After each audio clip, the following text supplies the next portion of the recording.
A lot of people who defend Disney Star Wars, they like to point to the holiday special and the prequels and things like that.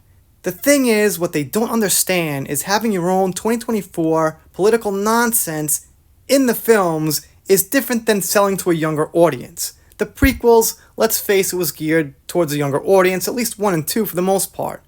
But that's not what's going on here with the Acolyte. Now, I gotta mention this. The Acolyte is now under the ratings of the Star Wars Holiday Special. So, whatever you thought about that, and it was the worst thing ever, well, not anymore. Lucas Star Wars Girl says the Acolyte is now officially the worst ever Star Wars project as rated by audiences worse than the Star Wars Holiday Special. Now, the thing is about Rotten Tomatoes, obviously, when we agree, it's some kind of a way to judge. When we disagree, it doesn't really have the best reputation. But I think mostly the audience scores seem to be accurate. It's mostly the critic stuff that gets it wrong. So obviously, grain of salt here, it's Rotten Tomatoes, but it's something. And it seems like they did get it right in this case. And JM says, is it all out yet? If not, it could still get worse, which is a good point, and based on the history, it will get worse. Probably, I'm gonna guess right now, they're gonna do something to mess up Anakin's character more, change things more, they just don't stop. And Ben says, yet you all carry on watching it.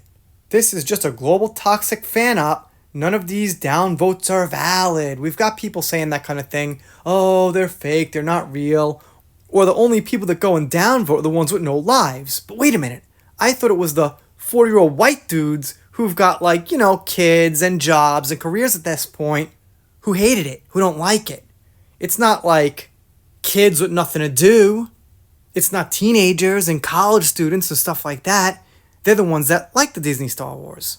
The generation that would theoretically not like it because it destroyed the old stuff isn't the one who is out of work. They're the ones with kids right now, work and having busy lives.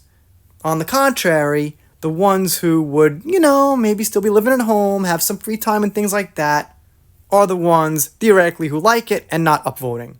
Just a meme here from that Family Guy. Not a huge fan, but alright. The Acolyte, you guys always act like you're better than me. With the OG trilogy at 97%, prequel 66%, and the holiday special at 21%, which is looking pretty good compared to the Acolyte right now. Jim says at least the holiday special was funny, yet it was for all the wrong reasons, but it's still more entertaining than the Acolyte. Do you care about honesty at all? You know very well the Acolyte's just being review bombed. If you're ignoring that, you're just a dishonest person being toxic and pushing a narrative. That scene with the chanting, the power of one, the power of two, the power of many, is really high school level play bad. It's incredibly, objectively terrible. It's honestly mind-boggling to think that in a $180 million production, the acting and vocals are so bad.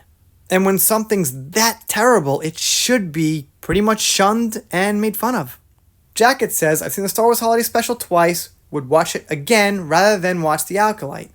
And Lepis says there are still more episodes to come. I know, they're probably going to be not so good. Yep, and even IMDb thinks it's garbage, and they are very lenient when it comes to reviews. Anyway, that's about it. If you're following me, you know I do pop culture, entertainment, Depp vs. Heard, Manson, things like that. But I'm going to cover The Acolyte kind of as a extra series. I'll still have my normal entertainment stuff up there just as well. Anyway, if you're not subscribed here, consider it. If you don't, I'll be sad, but I'll get over it. See you next time.